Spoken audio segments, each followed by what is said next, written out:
accessibility is something that people really want. Accessibility is something that we all see as necessary, yet at the same time, it rarely happens. Yeah, Why do you think that is? I think it's first most it's a legal thing. So if you look at the US or across the ocean, what you notice is that there have been lawsuits for large brands, celebrities, and so on for not making their websites actually accessible. And because of that, it works as sort of ripple, as a warning, right? So all these companies started investing in that to prevent these lawsuits. And the funny thing is, like, we have our own law. So for 2019, the European Accessibility Act became law, and it actually enables people to sue companies and organizations who do not comply, right? It's actually even taken up in the US Convention of the Rights of Persons with Disabilities, but nobody did this yet in Europe. Well, it happened, but on such a small scale that it didn't have the same effect as it had in the US. In the end, I think in Europe, we will all need to comply to that, but it's set in the near future, but actually having repercussions of that is set for 2025. So nobody will check on it anyway. And I think especially now in a climate where being inclusive is super important, this is a golden opportunity to do so. And actually expand your market, whereas competition, especially now, is not as broad and big as it will be in the near future. Yeah, it's interesting. It feels like it's a legal suggestion rather than a really heavy requirement right now. It sort of reminds me of GDPR in that before GDPR, we knew data had to be done certain ways, but it was a soft set of rules. And then when GDPR was fully enforced, it became, okay, this is no longer, this has become very serious. Yeah. So maybe there'll be that GDPR moment for accessibility. And you think that's 2025? Definitely, yeah. So actually, every EU member state actually have, at least that's what they recommend, by the end of June 2022 to comply to those rules. They won't do enforcement until 2025. And what those fines exactly will be, or what the repercussions will be if you don't, as an e-commerce brand, we don't know that yet. But potentially quite serious. No, definitely. It's a good thing, right? So we have been exclusively designing for people for who we, whom's abilities we take granted, being able to use just a mouse or mouse and keyboard. And it forces us to design in a different way. It's good. Well, how do I put this? One of the other challenges, and there's a challenge with GDPR to a degree, but it was really a challenge with accessibility, is the accessibility rules can seem pretty stringent. They can seem quite harsh. So there's, what I see is a willingness to try and develop for accessibility. Mm-hmm. But at the same time, when you look at the full list, you're like, wow, this is such a strict set of requirements. It's asking a bit much. Where do you see that? So the thing is, and I think within the web accessibility guidelines, they already have this zone where it's safe to comply to. So you have 3 levels of compliance, and I think you have A, which is the lowest. Then you have AA, so it includes the lowest, including like the mid-range. So it deals with the biggest and most common barriers for disabled users. And then you have the highest and the most complex. But they also know that won't work with all current content that's on the web. So they set AA as the default standard in order to do so. And I think that's fair to do that. Another thing is that it may seem rigid and hard, but I think because we've been actually postponing the moment to actually comply to that or actively think about it, that we haven't been looking into how we can actually do a better job in that, right? So just because the current experience seems bad, because it's often also so that if you need to make use of accessibility tools provided on the page or screen readers, it can be a horrible linear experience. I can also imagine for some people that might be okay, that might work well for how they scan and absorb the information. But I can't imagine that limiting the option to a linear experience is good to everyone, even amongst a niche. And I'm saying a niche now, but I think there are 2 billion people with a recognized disability globally. So is it really a niche? Sure. Also, there's always been a battle with the web. The original vision was to separate display from content, and that when you were reading the content, you had a lot of choice over how you displayed it. That was Tim Berners-Lee's original vision with HTML. And then the browsers started to bring in the ability to do detailed formatting and layout. And the original designers of the web were like, this is not how it's supposed to work. You're supposed to leave that in the hands of the so there's always been this tension. What is interesting is if we get really smart about platform design and separating content and display, which is actually just good technical practice as well, then the ability to have multiple ways to display the same content is easier. I think the discipline of smart technical design in terms of content display separation, CSS, HTML, data layers, etc., actually makes it better. So it forces that. I mean, an example that I find interesting is I'm a big fan of night mode on my phone and on my apps. Now, that theoretically is something that websites should be able to support. But then you go, okay, how would you do that? But it's also a disability thing. There are certain conditions where people can read, they need a black background with white text to be able to read. So you could argue that the benefit of accessibility for white text on a black background is something that which gives a benefit for night mode for normal people, which is you want to do it at night, you don't want to do it bright, you want to go to bed soon, for example. No, definitely. I think being able to at least switch contrast in that regard might do already a lot for quite some people. But I think if you think about the approach, how we actually make web accessible currently, it's like trying to fit everything within how do you say it? The same funnel, right? So we have one way of displaying our information, and we're creating all these tools and hacks on making it accessible in some way, even if it does not. And that's interesting, right? So why can't we have another mode where we display the information in a way that is optimized for people that need these extra enhancements? I know it's extra work, but I firmly believe, especially within e-commerce, that if you have these users, you make it accessible in such a way, you'll have a pretty loyal base who will come back. But because you actually do something better in terms of design than your competitors, it's also the right thing to do. But I think in terms of sales, because often sales needs to be an extra trigger to enable that. It's the same with what Apple did in the past, right? Actually designing a nice experience to make people come back. And what I really wonder, if you make these features, if you enable these features for everyone, so it's clear how to activate them, how to get into such a mode. Because let's be honest, the fact that you need to press a tab button to actually enable a very obscure way of navigating through a website, it's pretty bizarre. Yes. It's interesting because this has happened as well. There was a time when you had a mobile website and then you had a desktop website. But then now we've gotten responsive templates that is that one size scales to all.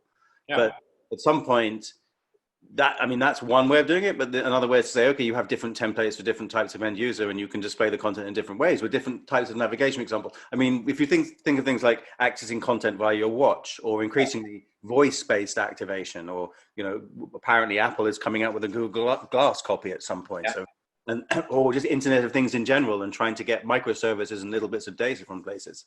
There's a lot of context situations where the accessible website might be the best one for someone to use anyway. For example, if someone is driving a car and they want to access your content, they probably don't want the full multimedia version. They want this pared down, minimum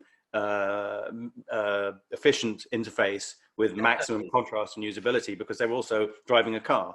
And that's the thing, we don't know how normal users will actually interact with the content the way we present it in such a way, because it is hidden, right? I think the perfect example is the screen reader mode. And I'm not sure if it's in every browser, but you have in the Safari browser, you have this button in the top left corner besides your browser headers. If you actually tap the lines, it will be a perfect format for just reading, right? You can even switch contrast, increase type size, and so on.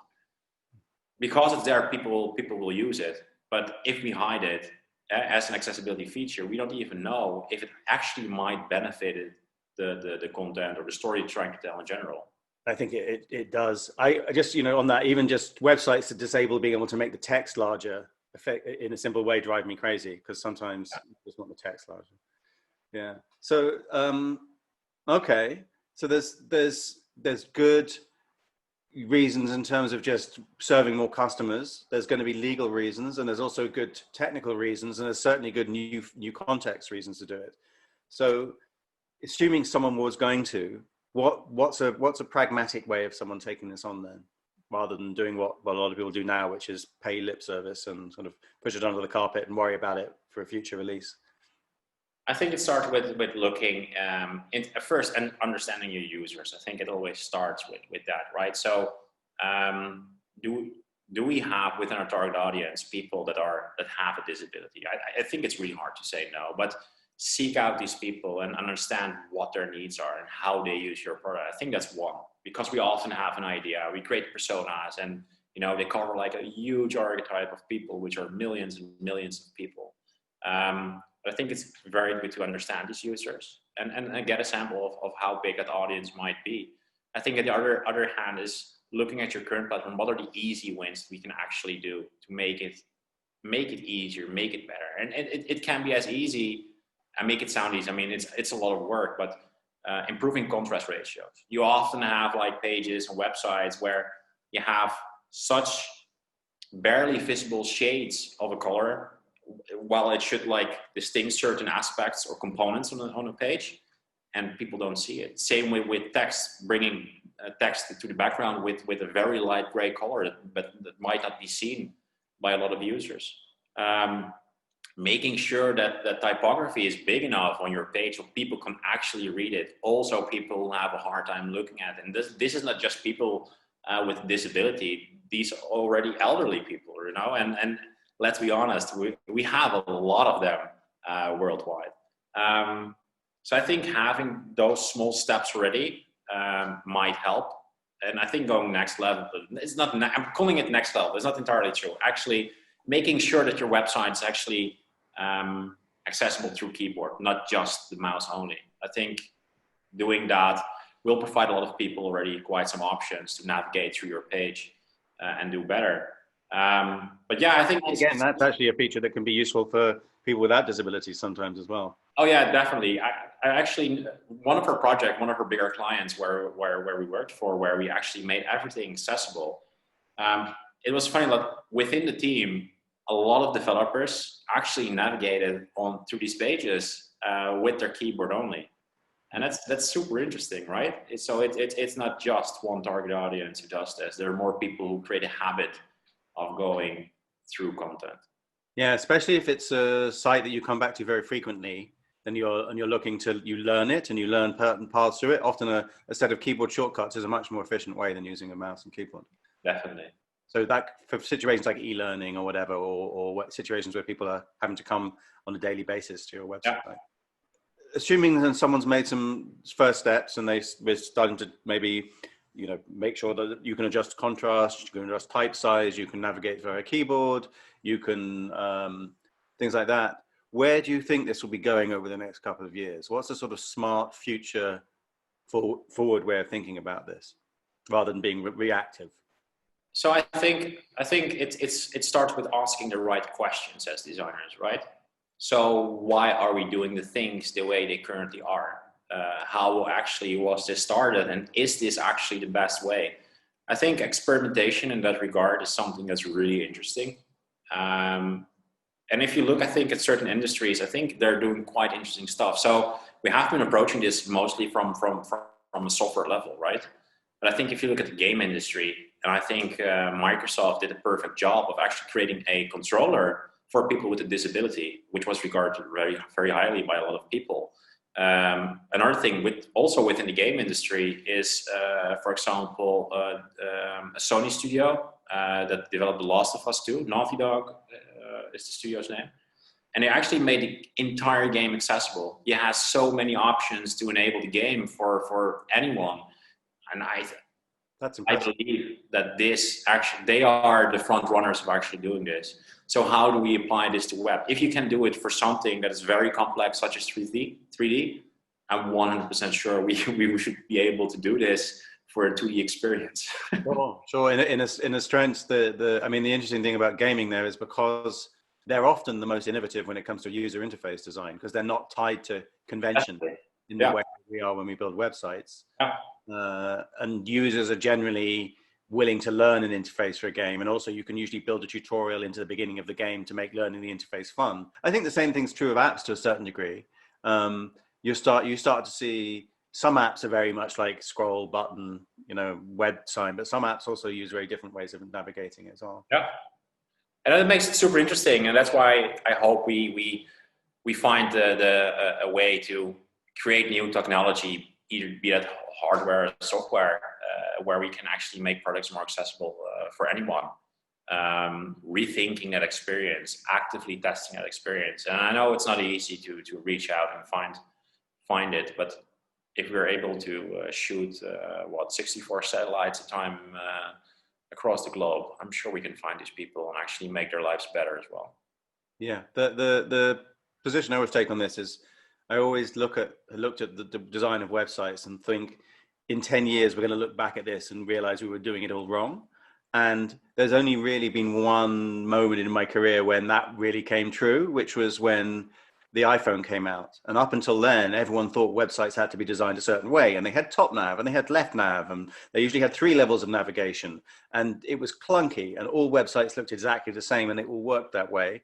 And there was this sneaking suspicion that it was wrong. And then thankfully smartphones came out and the whole paradigm of user interfaces changed, and suddenly modern user interfaces became much simpler. The navigation schemes became much flatter, became much easier to move through. They became more intuitive, and all of those ways that were the de facto ways of doing things were revealed to be wrong. And I think then this again could be an opportunity for that, where we say, well, rather than saying now every website has to look a little bit like this variation on a mobile first page, what is a different way of thinking about how people might navigate and interact and display content, and the maybe the challenges of 2025 and true accessibility combined with Internet of Things and increasing access from other devices than smartphones might change that. I hope we go to a future where it's a default thing, and we'll be awesome. Just like cultural movements, which we have now, like, wow, that we actually accepted certain conventions as like correct or right. And I'm pretty convinced we'll look back in a few years, maybe 10 years, where it's like, wow, that we actually developed and designed things like these without keeping these users in mind. Absolutely. It'll be like we look back at cars from the 1960s and realize that they didn't have any safety features or seat belts, and the steering wheels are metal blades so that if you crashed, they would cut you into 4 neat pieces. Yeah. And then 20 years later, everything has a seatbelt and crumple zones and airbags, and we can't even conceive that we had it like that before. I think. Exactly. Great. Yeah, well, I hope so. Let's see. It depends on how everything changes and how fast everything changes.